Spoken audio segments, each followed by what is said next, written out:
back out here. Oh man, I just scratched myself. Oh, I just opened up that's the exhaust header burned on the mini bike. But I just marked where this is and where I want the bottom, same here. And I'm going to take a measurement from here to where the hole is so I know where to drill. I'm leaving it at this height. I like this height. Height's about 1/4 of an inch, give or take, whatever that stick is. I can put my hands in from the side and just get the hood latch. So, yeah, I think an executive decision has been made. I'm going to do what most people do on this thing. I'm not going to call it a cop-out. I'm going to call it a wise move.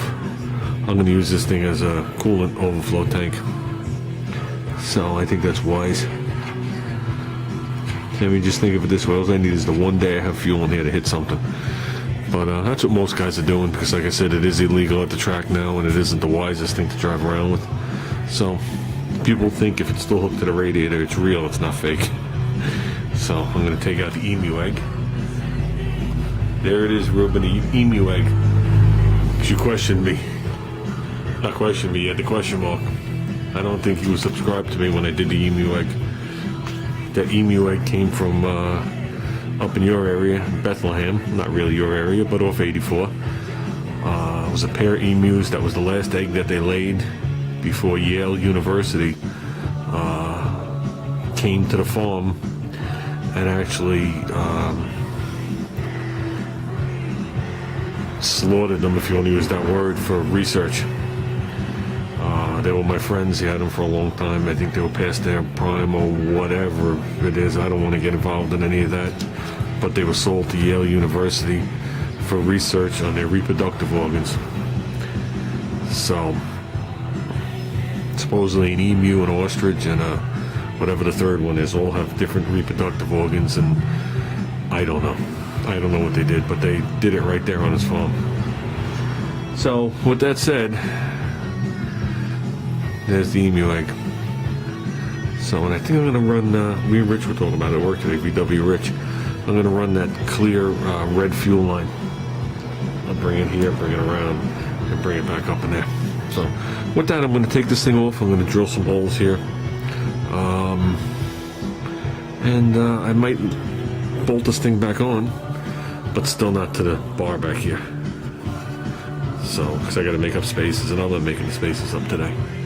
But I want to get this thing all set up and mocked so I can bring this thing to work and make these side brackets and the creases down over here. Those I might just put a little flux core weld right in the center to keep them where I want them. So let me get this apart. I'm talking way too much.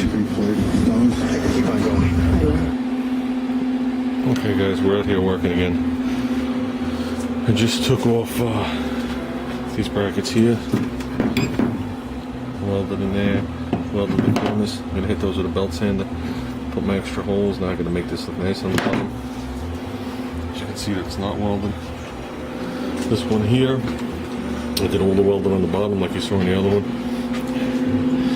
And I just ran a bead here and here. Basically what I did was I ran a small bead, staying most of the time on the 1/4 inch plate. Okay, then coming up and biting into it. Then that was done, I hit it with the wire brush and I hit a wider bead, using the lower piece and the bead as a heat sink. And that just gusseted it. So, not the perfect ripples, but I am flux coring it. So, it definitely penetrated. If you look in there, you can see it. I burned the tip corner here. I forgot where it was. That's what happens after a while. As was it burned in. So, that one's ready for some machine work. This one I gotta prop up there. But look how I got it. You gotta work comfortable, guys. That's how you get your best welds. And usually I do a little better welding if I have my glasses on. And now I need to see close. But my dog thought they were a chew toy. Started chewing them. My son went to get them and stepped on them. So both the things that go around your ears are chewed off. One of the things that sits on your nose is chewed off. And then my son with his 15s flattened them. So I twisted them back into shape, but I'll do it this way. I forgot to mention that when I did the weld down in here, I bumped this thing up to high and 2. When I did these welds, I have it on low and low like I'm doing sheet metal. And I just stayed on this longer to bite into it. You could actually see it start to bite into it. And then I brought it up so it wouldn't burn through that. Because if I would have gone high, this thing would have been disintegrated. So, here's the first pass. You could always tell a flux core. It's definitely rougher than a MIG. A MIG will lay down flat. But it definitely bit in. I mean, you could even see the penetration. And Rubin and stuff, don't go to the ends. By going to the end, you actually weaken the end of the metal, and the metal could tear off, but the weld will stay there. This puts a different load on it. So that's the first pass. I'll come back. Now this metal's preheated. So is that one, but this one's cooling quicker. This is now preheated. Now I can lay back into it with my small thing, and it'll be easier to bite back in the second time. Okay. There it is with the plate laying on there. Just laying on there. That's what it is without the plate.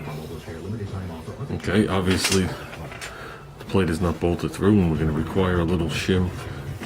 Oops, I don't know where I'm looking.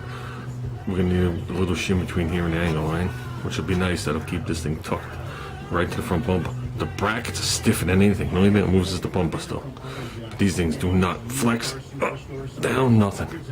I just gave them a basic rounding over, and rounding over on the bottom. You're not going to see any of that stuff. Gave them a quick belt sand. Belt sand on the side. I'm going to finish cleaning these things up with a roll-lock wheel, and I'll get inside the weld there. With a wire wheel. Get all the crud out of it. But this was all cleaned before we started, so there shouldn't be any crud other than weld. I'll be doing those things satin black to get them to fade away a little bit, as well as that bar, as we discussed. This isn't the plate for the car, but it's a good demo plate. Something like that. I mean, the plate's tweaked. So, you can see the tabs. The little tabs here. If you're down this far, if you're standing up, you won't see them. But, yeah, these things, when I welded one, it came down a bunch, like 1/8 of an inch, and I held it to the other one. Right? And as it cooled, it came back to the right size. Then I welded that one, and it did the same thing. So, these will be fine. So, that's pretty much it. I don't think any more fabrication is really required on this, because the angle line's already drilled for the nut and bolt through it. The plate, the pump is obviously drilled. I think anything more from here would just be wasting my time. I will lay the tank back on one last time to make sure it doesn't hit, but it shouldn't, because I still have the same, this was the spacer I was using, I still have the same space underneath, okay, and it's still touching the front edge of the bumper, so nothing's moved. So, because if this thing would have bent down from here or bent up, this wouldn't line up right. So same on the other side. I guess that's about it. Need to clean up out here. I'll probably do that tomorrow. We have car show swap meet coming up this weekend. I was originally just going to grab the American and take it with my son, because I really don't have much to sell other than tires, and this swap meet isn't a big tire deal. You know, I'm lucky if I'll sell 4. It's not worth the effort of unloading them. Trust me. But I've unearthed a couple of things. You know, it's not going to be a big mega day, so we're going to just take the Concorde, fill it up with whatever we got, and make a day of it. So it's only an extra $15 if we sell for the 2 of us, as opposed to both of us going in there. So I'll risk it for $15, and it makes it easier if Junior wants to barbecue. So, well, that's it, guys. I've had enough for today. Between working this, that's enough. At least this is fun. Oh, the muscles still move. So that's it, guys. I did it without a Walter in the car.